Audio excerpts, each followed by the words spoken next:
नमस्कार प्रेक्षक मित्रांनो, स्वागत आहे आपले भूमी क्रिएशन चॅनलवर।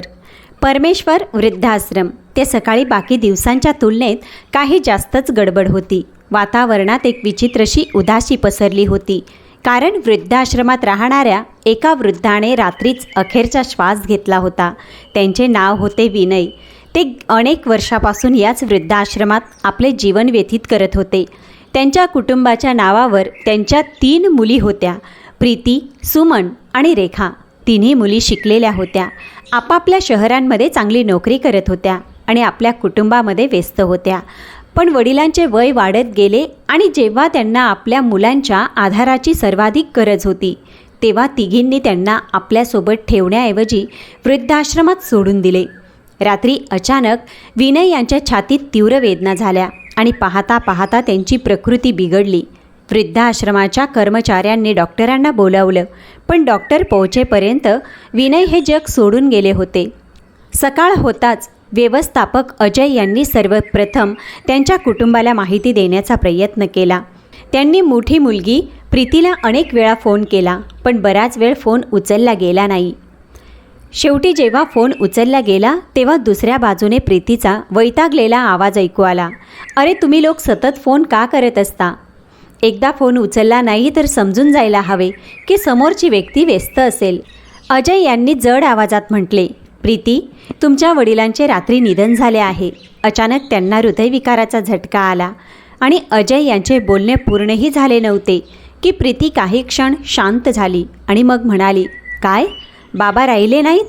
तिच्या आवाजात दुःखापेक्षा जास्त आश्चर्य होतं।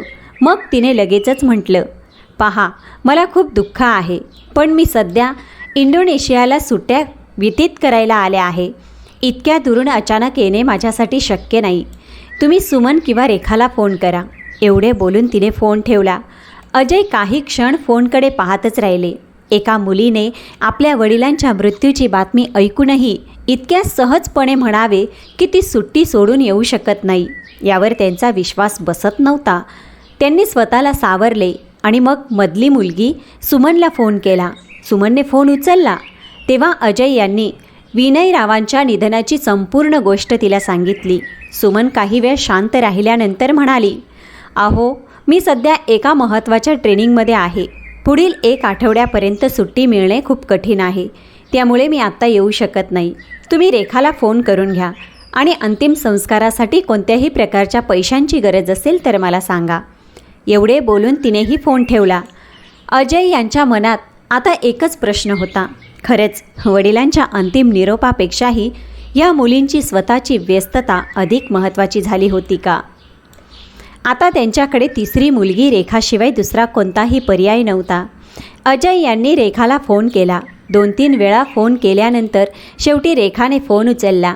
अजय तिलाही वडिलांच्या निधनाची बातमी देत होते आणि त्यांना आशा होती की कदाचित ती बाकीच्या 2 बहिणींपेक्षा वेगळा निर्णय घेईल, पण रेखानेही तेच म्हटलं, "मला आता सुट्टी मिळणे खूप कठीण आहे।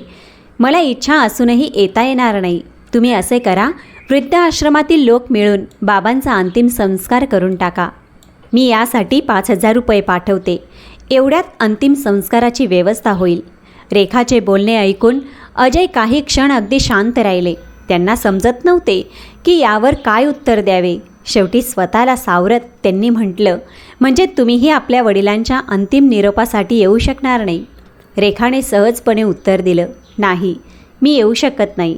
तुम्ही लोक त्यांचा अंतिम संस्कार करून टाका."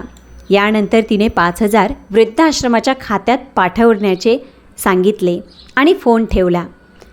अजय यांचे मन आतून पूर्णपणे तुटून गेलं होतं। ज्या वडिलांनी आपल्या 3 मुलींना शिकवले, त्यांना स्वतःच्या पायावर उभे केले आणि त्यांच्या भविष्यासाठी न जाणे किती त्याग केले, आज त्यांच्या अंतिम निरोपासाठी 3 मुलींकडे काही तासही नव्हते। वृद्धाश्रमाचे कर्मचारी आणि तिथे राहणाऱ्या बाकीच्या वृद्धांचे डोळेही पाणावले होते। विनय सर्वांशी खूप प्रेमाने आणि आदराने वागत असत। कोणी त्यांच्यासोबत सकाळच्या चहाच्या वेळी केलेल्या गोड गप्पा आठवत होते, तर कोणी त्यांच्या मदत करण्याच्या सवयीला। काही वेळातच अंतिम संस्काराची तयारी सुरू झाली। विनय यांचे पार्थिव शरीर अंतिम यात्रेसाठी नेले जाऊ लागले। तेवढ्यात अजय यांच्या फोनची घंटी वाजली। फोन सुमनचा होता।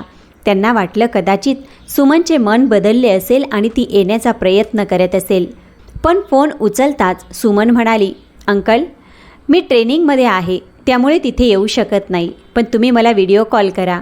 मला निदान व्हिडिओ कॉलवर बाबांचे अंतिम संस्कार पाहायचा आहे. अजय यांच्या मनात साचलेला संताप आता कसाबसा नियंत्रित होत होता. तरीही त्यांनी काही म्हटलं नाही. अंतिम संस्काराची विधी सुरू झाली. पंडित मंत्रोच्चार करत होते आणि वृद्धाश्रमातील लोक विनय यांना अंतिम निरोप देण्यासाठी उभे होते. काही वेळाने सुमन व्हिडिओ कॉलवर जोडली गेली आणि थोड्या वेळ मंत्र ऐकल्यानंतर अधीर होऊन म्हणाली, अंकल, आणखी किती वेळ लागेल? मला परत ट्रेनिंगमध्ये जायचं आहे. पंडितजींना सांगा ना की थोडे लवकर आटपा. माझ्याकडे इतका वेळ नाही की मी तिथे बसून पूर्ण अंतिम संस्कार पाहत राहू. यावेळी अजय यांचा संयम सुटला.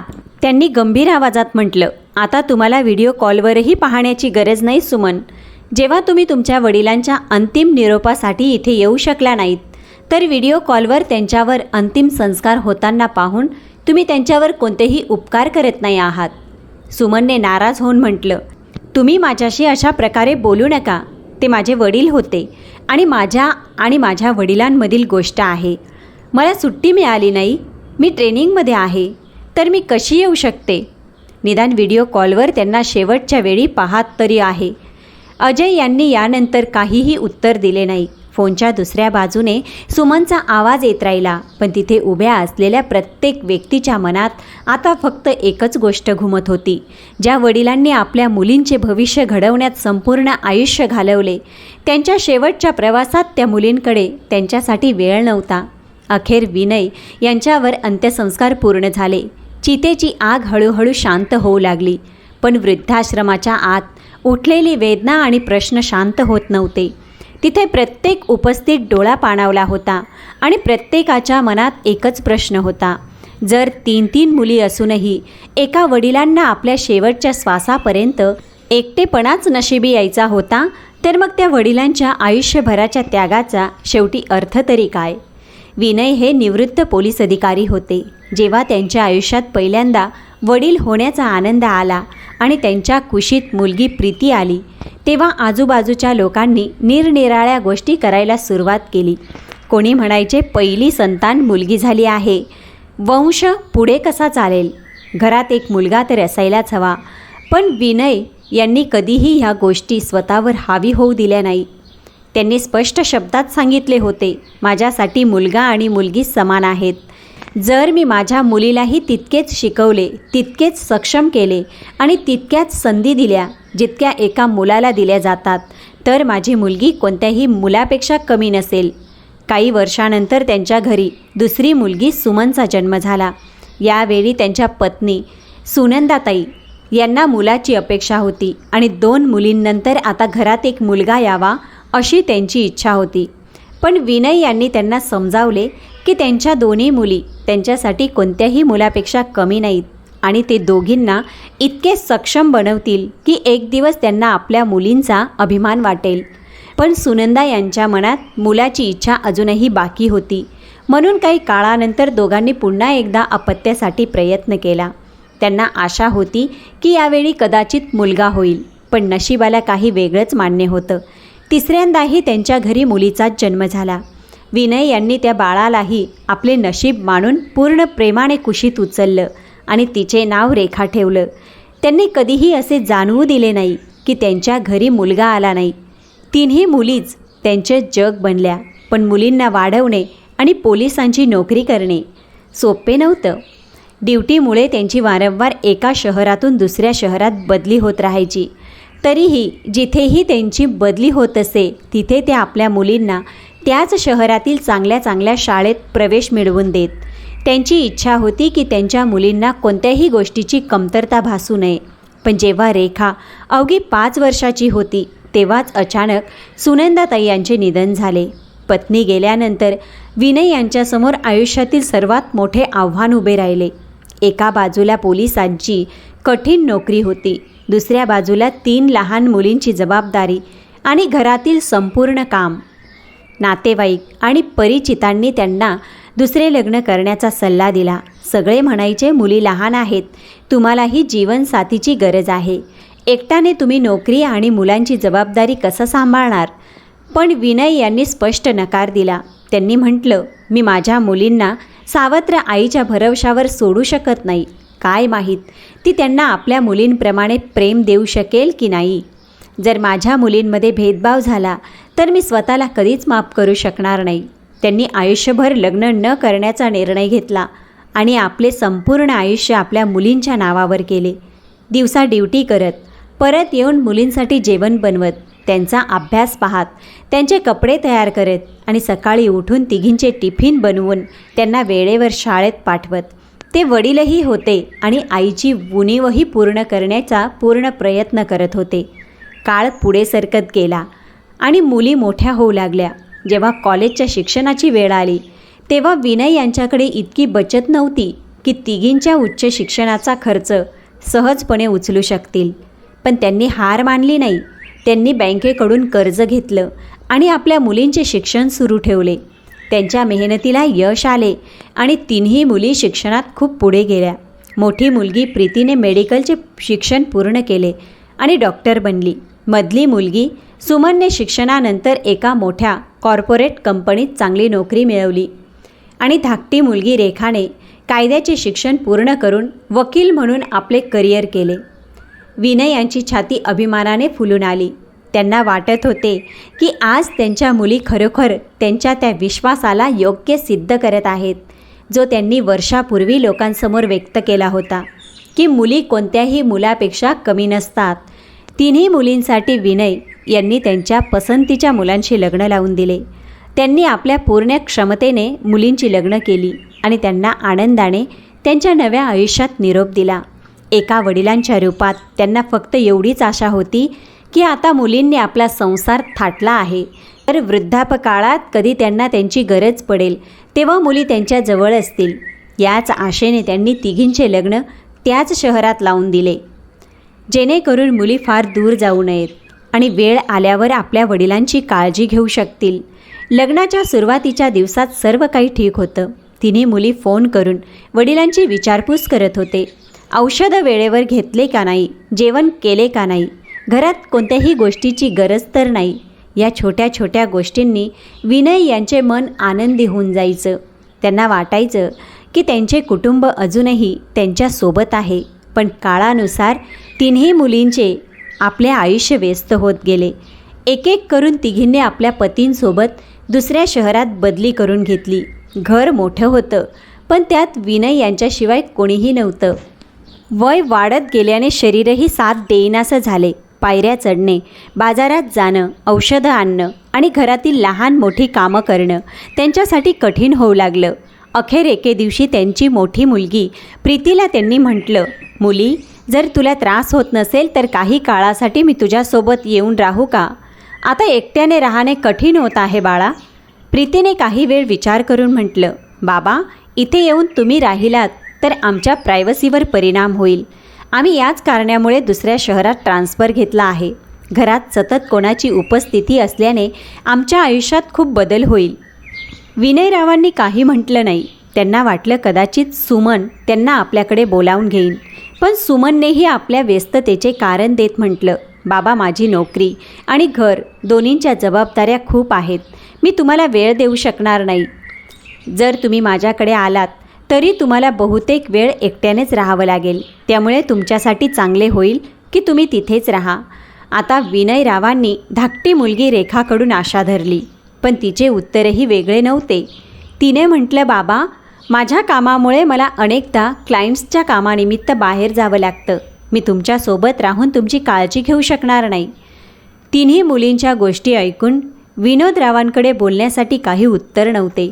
त्यांना आपल्या मुलींवर ओझे बनायचे नव्हते. काही दिवस एकटे राहण्याचा प्रयत्न केला पण वाढते वय आणि कमजोर होत चाललेल्या शरीरामुळे हे शक्य नव्हतं. अखेर तिन्ही मुलींनी मिळून निर्णय घेतला की वडिलांना जवळच्याच परमेश्वर वृद्धाश्रमात ठेवावे. विनय उदास मनाने तयार झाले. त्यांच्याकडे दुसरा मार्गही नव्हता. वृद्धाश्रमात पोचल्यानंतर त्यांना तिथे राहणाऱ्या वृद्धांची चांगलीच साथ मिळाली. ते आपल्या पेन्शनमधून आपला खर्च चालवत आणि गरजू वृद्धांची मदत करत असत. पण त्यांच्या मनात कुटुंबाची उणीव कायम राहिली. ते अनेकदा आपल्या मुलींना आठवत आणि विचार करत की कदाचित कधी त्यांच्या मुली त्यांना भेटायला आल्या असत्या, कदाचित ते आपल्या चिमुकल्या नातवंडांसोबत काही वेळ घालवू शकले असते, कदाचित मुलींनी पुन्हा पूर्वीसारखे त्यांना विचारावे की बाबा तुम्ही जेवण केले नाही. सुरुवातीला कधीतरी मुलींचे फोन येत असत, पण हळूहळू फोनही कमी होत गेले आणि मग जवळजवळ बंदच झाले. विनय रावांनी तरीही तक्रार केली नाही. त्यांना आपल्या मुलींबद्दल कोणतीही तक्रार नव्हतीच. ते फक्त मनातल्या मनात एवढंच विचार करत की त्यांच्या मुली आपल्या आयुष्यात आनंदी राहाव्यात. प्रेक्षक मित्रांनो, जर का तुम्ही विनय रावांचे दुःख समजू शकत असाल तर आत्ताच आपले विचार कमेंट करून नक्की सांगा. मुलींचे असे वागणे आपल्या वडिलांसाठी कुठल्याही प्रकारे योग्य होते का? जर ही कथा तुमच्या मनाला स्पर्श करत असेल तर लाईक नक्की करा आणि आमच्या चॅनलला सबस्क्राईब करायला अजिबात विसरू नका. कारण सत्य हे आहे की आमचे व्हिडिओ पाहणारे 1% लोकही चॅनलला सबस्क्राईब करत नाही.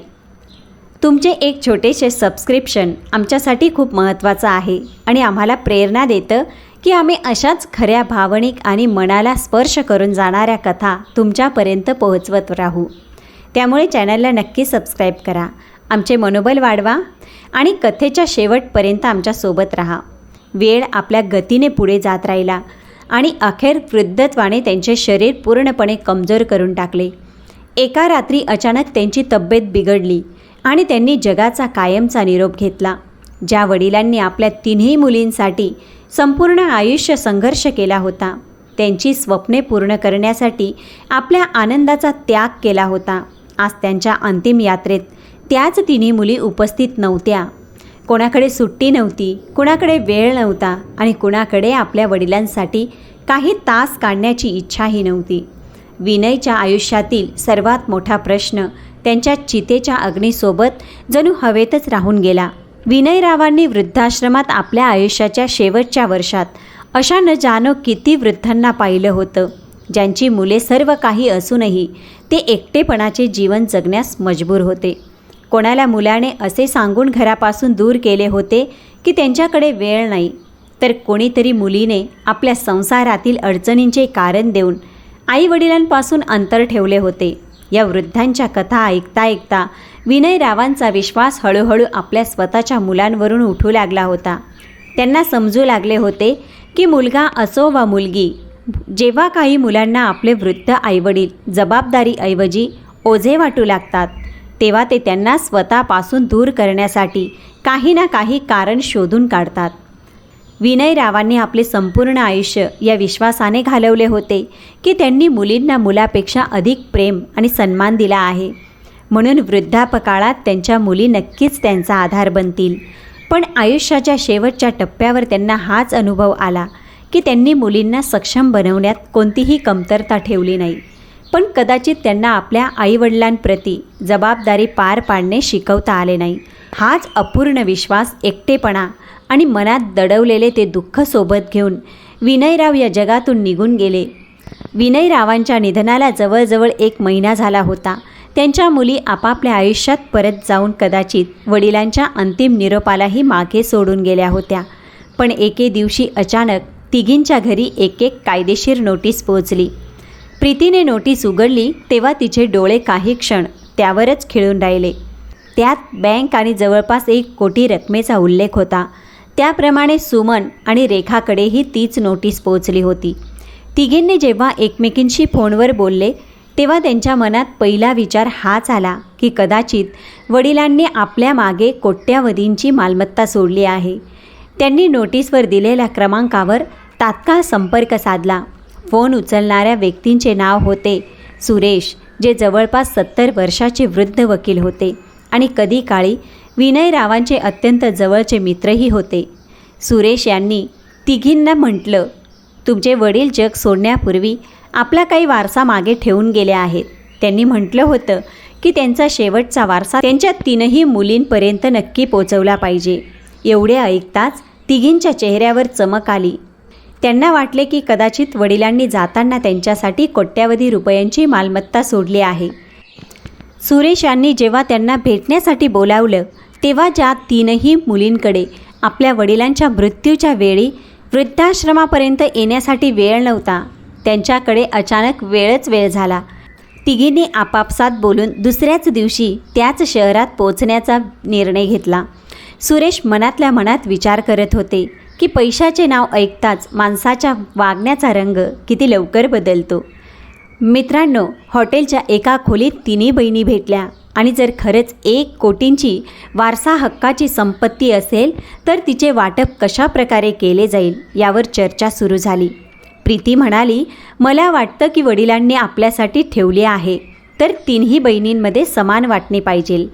तेवढ्याच सुमन म्हणाली, समान का? मी वडिलांच्या अंतिम संस्कारासाठी 5,000 दिले होते, त्यामुळे माझा हिस्सा थोडा जास्त असायला हवा. रेखाने लगेच उत्तर दिलं, तुम्ही दोघींनी तर वडिलांच्या अंतिम संस्काराला जाणेही आवश्यक समजले नाही. मी निदान व्हिडिओ कॉलवर त्यांचा अंतिम संस्कार स्वतःच्या डोळ्यांनी पाहिला होता आणि ते दुःख अनुभवले होते. त्यामुळे माझा हिस्सा तुम्हा दोघींपेक्षा जास्त असायला हवा. काही वेळातच तीनही बहिणी त्या वारसा हक्काच्या संपत्तीवरून वाद घालू लागल्या. शेवटी त्यांनी हेच ठरवले की वडिलांनी जे लिहिले असेल तेच मान्य केले जाईल. दुसऱ्या दिवशी तिघी सुरेश यांच्या कार्यालयात पोहोचल्या. जाडजूड कायदेशीर पुस्तकांनी भरलेले ते जुने कार्यालय गंभीरतेची जाणीव करून देत होते. जवळपास 70 वर्षाचे सुरेश जाड चष्मा लावून आपल्या टेबलामागे बसले होते. तिघींना समोर पाहून त्यांनी क्षणभर त्यांच्याकडे पाहिलं, पण त्यांच्या चेहऱ्यावर नजर पडताच जणू त्यांच्या मनात विनय रावांच्या शेवटच्या निरोपाचे दृश्य फिरू लागले. त्यांनी काहीही न बोलता आपली नजर फाईल्सवर खाली खिळवली. तिन्ही बहिणींच्या चेहऱ्यावर उत्सुकता आणि लोभ स्पष्ट दिसत होता. सुरेश रावांनी त्यांना बसण्याचा इशारा केला आणि मग आपल्या टेबलावर ठेवलेली एक जाड फाईल उघडली. काही वेळाने सुरेश यांनी फोन करून काही लोकांना आपल्या कार्यालयात बोलावले. सुमनने उत्सुकतेने विचारलं, तुम्ही कोणाला बोलवलं आहे? सुरेश रावांनी शांत स्वरात म्हटलं, बँकेच्या अधिकाऱ्यांना. शेवटी ज्या रकमेबद्दल बोलले जात आहे तिच्याशी त्यांचाही संबंध आहे. तिघींचे चेहरे पुन्हा खुलले. त्यांना वाटले की आता बँकेचे अधिकारी येतील, कागदपत्र दाखवतील आणि कदाचित त्यांना कोट्यवधींचा वारसा मिळणार आहे. काही वेळातच 2 बँक अधिकारी तिथे पोहोचले. सुरेश रावांनी विनय रावांची फाईल त्यांच्यासमोर ठेवली आणि मग तीनही मुलींकडे पाहून म्हणाले, तुम्हा तिघींना कदाचित आपल्या वडिलांच्या आयुष्यातील एक अतिशय महत्त्वाचा भाग माहीतच नव्हता. तुम्हाला हे नक्की आठवत असेल की तुमच्या वडिलांनी तुमच्या तिघींच्या शिक्षणात कोणतीही कमतरता ठेवली नव्हती. तुम्हाला चांगल्या शाळांमध्ये शिकवलं, कॉलेजला पाठवलं, वसतिगृहाचा खर्च उचलला आणि तुमच्या उच्च शिक्षणासाठी शक्य ते सर्व प्रयत्न केले. पण तुम्ही कधी विचार केला आहे का की सामान्य सरकारी पगार घेणारा पोलीस अधिकारी एवढा मोठा खर्च कसा उचलू शकत होता? तिन्ही बहिणी एकमेकींचा चेहरा पाहू लागल्या. सुरेशराव पुढे म्हणाले, तुमच्या वडिलांचा नोकरीचा पगार इतका नव्हता की ते एक वेळी 3 मुलींचे महागडे शिक्षण, वसतिगृह, पुस्तके आणि बाकीचा खर्च सहज उचलू शकतील. पण त्यांनी तुमचं शिक्षण कधी थांबू दिलं नाही. बचत संपली तेव्हा त्यांनी बँकेकडून कर्ज घेतले. हे कर्ज त्यांनी आपल्या सुखासाठी नाही तर तुम्हा तिघींच्या भविष्यासाठी घेतले होते. हे ऐकून खोलीत अचानक शांतता पसरली. सुरेश यांनी बँकेच्या अधिकाऱ्यांकडे पाहिलं आणि मग गंभीर आवाजात म्हटलं, विनय रावांनी आपले संपूर्ण आयुष्य तुम्हाला सक्षम बनवण्यात घालवले. त्यांनी कर्ज घेतले जेणेकरून मोठी मुलगी डॉक्टर बनू शकेल, मधली मुलगी आपल्या आवडीच्या क्षेत्रात उच्च शिक्षण घेऊ शकेल आणि धाकटी मुलगी कायद्याचे शिक्षण पूर्ण करू शकेल. त्यांनी विचार केला होता की एक दिवस त्यांच्या मुली स्वतःच्या पायावर उभ्या राहतील आणि त्यांचा आधार बनतील. पण आता विनयराव जगात नाहीत. कर्ज त्यांच्या नावावर आहे, पण या कर्जापेक्षा मोठ्या गोष्टी म्हणजे स्वतःच्या पायावर उभ्या राहणाऱ्या तुम्ही तिघी आहात. प्रीतीच्या चेहऱ्यावरील चमक हळूहळू नाहीशी होऊ लागली. सुमनचे हात थरथरू लागले आणि रेखाची नजर जमिनीवर खेळली. सुरेश रावांनी फाईलमधून एक कागदपत्र काढले आणि म्हणाले, तुमच्या वडिलांनी घेतलेले कर्ज अनेक वर्ष चालत राहिले. व्याज आणि बाकीच्या देणी जोडून आज त्यांची एकूण रक्कम जवळपास 1 कोटी झाली आहे. हेच ते 10 कोटी आहेत ज्यांच्या नावाची नोटीस पाहून तुम्ही तिघी इथे धावत आल्या. तिन्ही बहिणींच्या चेहऱ्यावर आता काही वेळापूर्वीचा आनंद नव्हता. त्यांच्या पायाखालची जणू जमीनच सरकली होती. प्रीती अचानक आपल्या खुर्चीतून उठून उभी राहिली आणि म्हणाली, हे होऊ शकत नाही. आम्ही तर हे 1 कोटी घेतलेच नाहीत, मग आम्हाला का फेडावे लागतील? सुरेश रावांनी तिच्याकडे गंभीरपणे पाहिलं आणि म्हणाले, तू बरोबर म्हणतेस प्रीती, तू ही रक्कम स्वतःच्या हातात घेऊन खर्च केली नाहीस, पण हे कर्ज तुझ्या वडिलांनी तुमच्या तिघींचे आयुष्य घडवण्यासाठी घेतले होते. ज्या पैशांनी तुमचे शिक्षण झाले तेच आज तुमच्यासमोर कर्ज बनून उभे आहे. आणि हो, तुमच्या वडिलांनी तुमच्यासाठी फक्त हे कर्जच नाही तर एक शेवटचे पत्रही ठेवले आहे. असे म्हणत सुरेश यांनी आपल्या फाईलमधून एक बंद लिफाफा काढला. त्यावर तिन्ही मुलींची नावे लिहिली होती. खोलीत उपस्थित प्रत्येक व्यक्तीची नजर आता त्याच लिफाफ्यावर खेळली होती, कारण कोणालाही अंदाज नव्हता की त्या पत्रात विनय यांनी आपल्या मुलींसाठी शेवटचं काय लिहिलं होतं. सुरेश रावांनी ते बंद लिफाफे तिन्ही मुलींसमोर ठेवले. प्रीतीने थरथरत्या हातांनी लिफाफा उघडला आणि जसजशी ती पत्र वाचत गेली तसतसे तिच्या चेहऱ्यावरील भाव बदलत गेले. काही क्षणातच सुमन आणि रेखाचे डोळेही त्या पत्रावर खिळले. पत्रात विनय रावांनी लिहिले होते, माझ्या मुलींनो, तुम्हाला सक्षम बनवण्यात मी माझे संपूर्ण आयुष्य व्यतीत केले.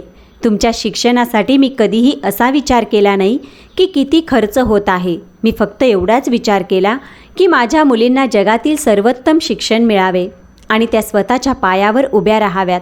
माझ्याकडे जे वडिलोपार्जित घर होते आणि शहरात जे 2 फ्लॅट होते ते विकून तुमच्या शिक्षणाचे संपूर्ण कर्ज फेडून टाकेन असा मी विचार केला होता. पण माझे मित्र सुरेश यांनी मला समजावले की आत्ता आपली जमीन जुमला विकण्याऐवजी बँकेकडून कर्ज घेऊन तुम्हा तिघींचे शिक्षण पूर्ण करून घ्या. ते म्हणाले होते की जेव्हा माझ्या मुली स्वतःच्या पायावर उभ्या राहतील तेव्हा मी आरामात ते कर्ज फेडून टाकेन. मी त्यांचे म्हणणे मान्य केले, पण मी कधीच असा विचार केला नव्हता की जे कर्ज मी माझ्या मुलींच्या भविष्यासाठी घेतले आहे ते एक दिवस त्याच मुलींना फेडावे लागेल. माझी योजना तर काही वेगळीच होती. मी विचार करत होतो की तुमचे शिक्षण पूर्ण होईल, तुम्ही तुमच्या आयुष्यात यशस्वी व्हाल आणि मी माझे घर जमीन विकून बँकेचे संपूर्ण कर्ज फेडून टाकेन. त्यानंतर माझे म्हातारपण तुम्हा तिघींमध्ये वाटून घेईन. काही महिने प्रीतीकडे, काही महिने सुमनकडे आणि काही महिने रेखाकडे राहीन. तुमच्या मुलांसोबत खेळेन, ते शाळेत जाण्याच्या गोष्टी ऐकेन, तुमच्या घरच्या सुखदुःखात तुमची साथ देईन आणि माझ्या आयुष्याचा शेवटचा काळ माझ्या कुटुंबामध्ये हसत खेळत घालवेन. मला वाटले होते की ज्या प्रकारे मी तुमच्या बालपणी तुमचा हात धरला होता त्याच प्रकारे म्हातारपणी तुम्ही तिघी माझा हात धराल. पण माझ्या मुलींनो, कदाचित माझी ही आशाच माझी सर्वात मोठी चूक होती. तुम्हा तिघींनी मला तुमच्या आयुष्यातून अशा प्रकारे दूर केले जणू मी तुमचा वडील नव्हतो तर एक ओझे होते. तुम्ही मला वृद्धाश्रमात सोडून दिले आणि त्यानंतर कधी मागे वळून हे पाहण्याचा प्रयत्नही केला नाही की तुमचे वडील कोणत्या परिस्थितीत आहे. तिथे राहत असतानाही मी तुम्हाला कधी शाप दिला नाही. दररोज हीच प्रार्थना केली की माझ्या मुली सुखी राहोत आणि आपल्या आयुष्यात यशस्वी होत. पण एका वडिलांचे हृदय शेवटी आपल्या मुलांसाठी किती काळ तळमळत राहणार. मला हवे होते की तुम्ही कधी माझ्याजवळ बसावे, आपल्या मनातील गोष्टी कराव्यात, आपल्या मुलांना माझ्या मांडीवर बसवावे, मला आजोबा म्हणून हाक मारणाऱ्या त्या छोट्या छोट्या आवाजांमध्ये माझे म्हातारपण घालवू द्यावे. पण हे सर्व माझ्या नशिबात नव्हतं. म्हणूनच ते वडिलोपार्जित घर आणि दोन्हीही फ्लॅट जे मी माझे कर्ज फेडण्यासाठी जपून ठेवले होते ते वृद्धाश्रमाच्या नावावर करून दिले आहेत. आता माझ्या वारशात तुम्हा तिघींसाठी कोणतेही घर, जमीन किंवा कोट्यवधींची संपत्ती नाही. मी तुमच्यासाठी फक्त तेच कर्ज सोडून जात आहे जे मी तुम्हाला सक्षम बनवण्यासाठी घेतले होते. हे कर्ज आता तुम्हा तिघींना फेडावे लागेल. कदाचित हीच माझी शेवटची इच्छा आहे. मी तुम्हाला माझे आयुष्य देऊन हे शिकवले की मुलांना सक्षम बनवण्यात आईवडिलांना किती मेहनत घ्यावी लागते. आता तुम्ही स्वतः अनुभव घ्या की जबाबदाऱ्यांचे ओझे किती असते आणि तेव्हा कदाचित तुम्हाला हेही समजेल की जेव्हा तीच मुले आपल्या आईवडिलांना निराधार सोडून देतात तेव्हा त्यांच्या हृदयावर काय बीतत असेल. पत्राची शेवटची ओळ वाचता वाचता प्रीतीच्या डोळ्यातून अश्रू वाहू लागले. सुमनने आपला चेहरा हातात लपवून घेतला आणि रेखा सतत त्या पत्राकडे पाहत राहिली. जणू तिला विश्वासच बसत नव्हता की ज्या वडिलांनी त्यांना आयुष्यभर फक्त दिले त्याच वडिलांनी जाता जाता त्यांच्यासाठी असा निर्णय घेऊन ते निघून गेले. पण त्यांच्या अश्रूंपेक्षाही मोठी चिंता आता त्यांच्या समोर उभ्या असलेल्या 1 कोटी रुपयांच्या कर्जाची होती. तिघींनी सुरेश रावांशी खूप वाद घातला. त्यांनी म्हटले की हे त्यांचे कर्ज नाही, त्यांच्या वडिलांनी घेतले होते, त्यामुळे त्यांनी ते का फेडावे. सुरेश रावांनी शांत स्वरात त्यांना सर्व कायदेशीर कागदपत्रे समजावून सांगितले आणि सांगितले की हे कर्ज त्यांच्या शिक्षणासाठी आणि भविष्यासाठी घेतले होते. तसेच विनय यांनी आपली मालमत्ताही या संदर्भात सुरक्षित ठेवली होती. अखेर सर्व कागदपत्रांची तपासणी केल्यानंतर हे ठरले की कर्जाची जबाबदारी तिन्ही मुलींमध्ये समान वाटली जाईल. आता दर महिन्याला त्यांच्या कमाईचा एक मोठा हिस्सा बँकेचा हप्ता फेडण्यात जाऊ लागला. काही महिन्यातच त्यांची आर्थिक परिस्थिती पूर्वीसारखी राहिली नाही. महागड्या खर्चांवर आळा घालावा लागला. आपल्या अनेक इच्छा पुढे ढकलाव्या लागल्या आणि दर महिन्याला पगार येतात सर्वात आधी बँकेच्या हप्त्याचा हिशोब करावा लागे. त्यावेळी त्यांना पहिल्यांदा समजू लागलं की त्यांच्या वडिलांनी कोणत्या प्रकारे आपल्या आयुष्यातील प्रत्येक सुख बाजूला ठेवून त्यांच्या शिक्षणाचा खर्च उचलला असेल. ज्या वडिलांचे उत्पन्न मर्यादित होते त्यांनी कधीही मुलींना शाळेच्या फीबद्दल अडचण जाणवू दिली नाही. चांगली शाळा, चांगले कॉलेज, हॉस्टेल, पुस्तके, कपडे आणि बाकी गरजांसाठी प्रत्येक गोष्टीत त्यांनी आपल्या क्षमतेपेक्षा जास्त केलं. स्वतः किती अभावात राहिले असतील, किती इच्छा दाबल्या असतील आणि किती रात्री चिंतेत घालवल्या असतील याचा अंदाज आता जाऊन तीनही मुलींना येऊ लागला होता. त्यांना हेही आठवू लागले की जेव्हा त्या लहान होत्या तेव्हा वडील आपल्या गरजा सोडून त्यांच्यासाठी वस्तू खरेदी करायचे. जेव्हा त्या आजारी पडायच्या तेव्हा संपूर्ण रात्र त्यांच्या उशाशी बसून राहायचे आणि जेव्हा त्यांना शिक्षणासाठी पैशांची गरज असायची तेव्हा कोणतीही तक्रार न करता व्यवस्था करून द्यायचे. आज तेच वडील त्यांच्यासोबत नव्हते. पश्चाताप त्यांच्या मनात दररोज वाढत चालला होता. पण आता त्या पश्चातापाने ऐकणारे कोणी नव्हते. त्यांना इच्छा असूनही आपल्या वडिलांची माफी मागता येत नव्हती. त्यांच्या चरणी बसून हे म्हणता येत नव्हते की बाबा आम्हाला माफ करा, आम्ही तुम्हाला समजू शकलो नाही. आता त्यांच्याकडे फक्त ते पत्र होतं. त्यांच्या वडिलांची काही जुनी छायाचित्रे होती आणि त्यांच्या नावावर सोडलेले ते 1 कोटींचं कर्ज होतं. तिन्ही मुली आता दर महिन्याला त्या कर्जाचा हप्ता फेडताना हाच विचार करायच्या की कदाचित ज्या प्रकारे त्या हळूहळू ते कर्ज फेडत आहेत त्याच प्रकारे त्यांच्या वडिलांप्रती केलेल्या आपल्या अपराधाचे ओझेही कधी काहीसे कमी करू शकतील. पण मनाच्या कुठल्या तरी कोपऱ्यात त्यांना ही गोष्ट नेहमी बोचत राहिली की पैशांचे कर्ज फेडता येते, पण ज्या वडिलांनी त्यांना आपले संपूर्ण आयुष्य दिले त्यांच्यासोबत घालवायच्या शेवटच्या काही वर्षांचे कर्ज कदाचित त्या कधीच फेडू शकणार नाहीत. तर मित्रांनो, विनय यांनी आपल्या मुलींसोबत योग्य निर्णय घेतला का? आपले विचार आम्हाला कमेंट करून नक्की सांगा. जर तुम्हाला ही कथा आवडली असेल तर लाईक करा आणि आमच्या चॅनलला सबस्क्राईब करायला अजिबात विसरू नका. प्रेक्षक मित्रांनो, तुम्ही आमची कथा जगाच्या कोणत्या कोपऱ्यातून पाहत आहात आम्हाला कॉमेंटमध्ये नक्की सांगा. चला तर भेटूया पुढच्या कथेसोबत.